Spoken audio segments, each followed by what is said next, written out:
ನಾನು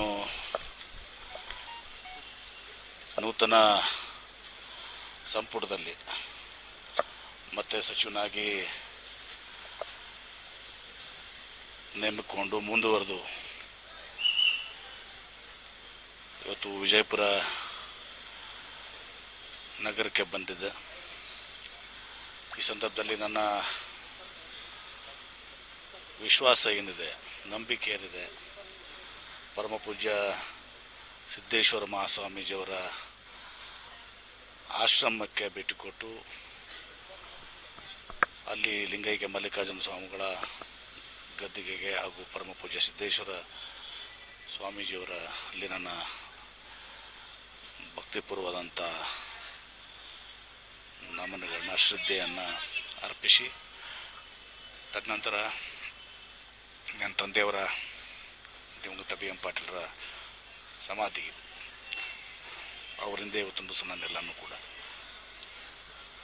ಅವರು ಮಗನಾಗಿ ನಾನು ರಾಜಕೀಯಕ್ಕೆ ಬಂದೆ. ತದನಂತರ ನನ್ನನ್ನು ನಾನೇ ಸಾಮರ್ಥ್ಯವನ್ನು ಸಾಬೀತುಪಡಿಸ್ಕೊಡುವಂಥ ಒಂದು ಪ್ರಯತ್ನವನ್ನು ಮಾಡಿದೆ. ಅಲ್ಲಿ ನನ್ನ ತಂದೆಯವರ ಸಮಾಧಿಯಲ್ಲಿ ನನ್ನ ಭಕ್ತಿಪೂರ್ವಕ ಅಂತ ನಮನಗಳನ್ನು ಸಲ್ಲಿಸಿ ವಚನ ಪಿತಾಮಹ ಫೋಗು ಹೊಳಕಟ್ಟಿ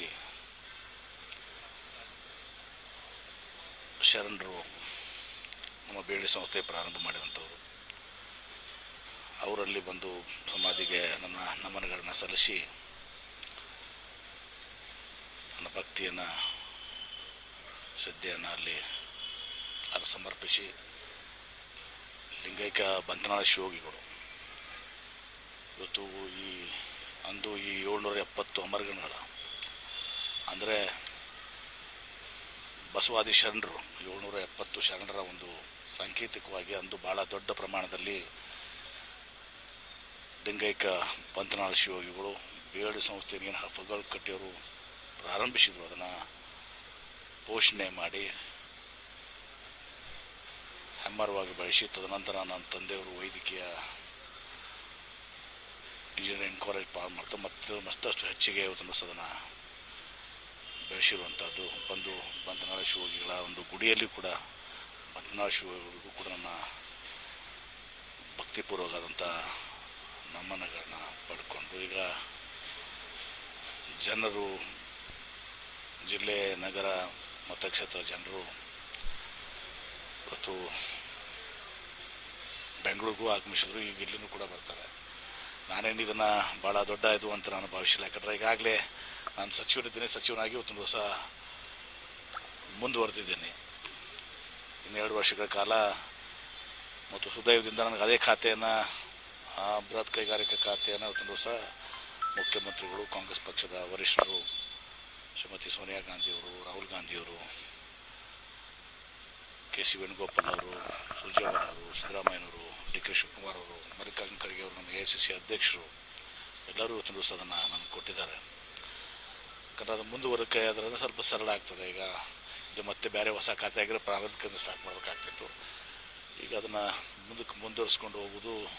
ಈಗ ಒಂದು 50% 60% ಸಾಧನೆಯನ್ನು ಮಾಡಿದ್ದೀನಿ. ಇನ್ನೊಂದು 20-25% ಆ ಸಾಧನೆಯನ್ನು ಮುಂದುವರಿಸ್ಕೊಂಡು ಒಂದು 85-90% ಅಷ್ಟು ಈ ಇಲಾಖೆಯಲ್ಲಿ ನಾನು ಅವನನ್ನು ಶಕ್ತಿ ಮೀರಿ ಒಂದು ಸಾಧನೆಯನ್ನು ಮಾಡಲಿಕ್ಕೆ ಸಾಧ್ಯ ಆಗ್ತದೆ. ದಿಶೆಯಲ್ಲಿ ನಾನು ಇವರೆಲ್ಲರ ಒಂದು ಆಶೀರ್ವಾದ, ವಿಶ್ವಗುರು ಬಸವಣ್ಣನವರು, ಬಸವಾದಿ ಶರಣರು, ಪರಮ ಪೂಜ್ಯ ಸಿದ್ದೇಶ್ವರ ಮಹಾಸ್ವಾಮೀಜಿಯವರು, ಬಂಧನಾಳ ಶಿವಯೋಗಿಗಳು, ಫೋಗುಗಳು ಕಟ್ಟಿಯವರು, ನನ್ನ ತಂದೆಯವರು, ವಿಜಯಪುರ ಜಿಲ್ಲೆಯ ಜನತೆಯ ಆಶೀರ್ವಾದದಿಂದ ನಾನು ಇಷ್ಟು ಇವತ್ತು ಮತ್ತೆ ಸಚಿವನಾಗಿದ್ದೀನಿ. ಇವತ್ತು ಮತ್ತೊಂದು ಅವಕಾಶ ಸಿಕ್ಕಿದೆ. ಇನ್ನೂ 2 ವರ್ಷಗಳ ಕಾಲ ಈ ಸರ್ಕಾರದ ಅವಧಿ ಇರ್ತದೆ. ಮುಂದಿನ ಮತ್ತೆ ನಾವೇ ಅಧಿಕಾರಕ್ಕೆ ಬರ್ತೀವಿ, ಮತ್ತು ಬೇರೆ ರಾಜಕೀಯವನ್ನು ಮಾತಾಡೋಕ್ಕೆ ಹೋಗೋದಿಲ್ಲ. ಆ ಒಂದು ಕಾರ್ಯವನ್ನು ಮುಂದುವರ್ಸ್ಕೊಂಡು ಹೋಗ್ತಾನೆ. ಜಿಲ್ಲೆ ನಿರೀಕ್ಷೆ ಕೈಗಾರಿಕೆ ವಿಚಾರ ಪ್ರಯತ್ನ ಮಾಡ್ತಾಯಿದ್ವಿ. ಭಾಳ ಕಷ್ಟಕರವಾದ ನೀರಾವರಿ ಇದ್ದಾಗ ನಾನು ಆ ಸಾಧನೆಯನ್ನು ಮಾಡಿದೆ.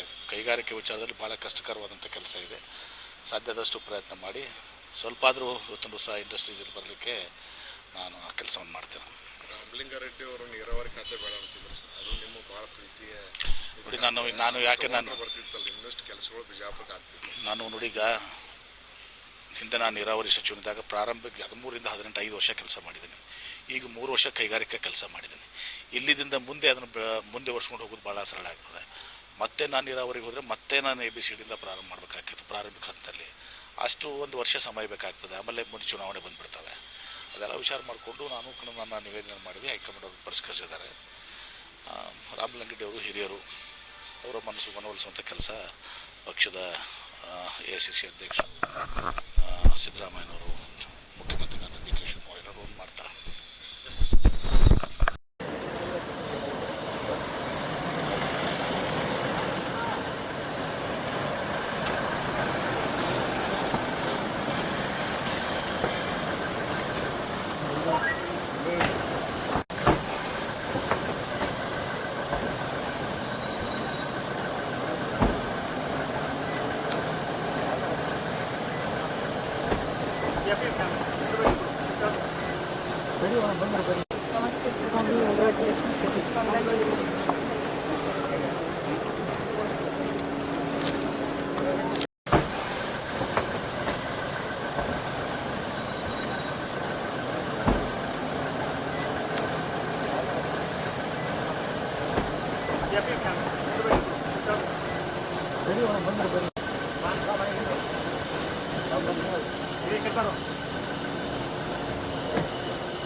Side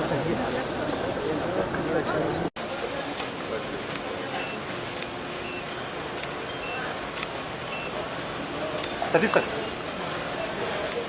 but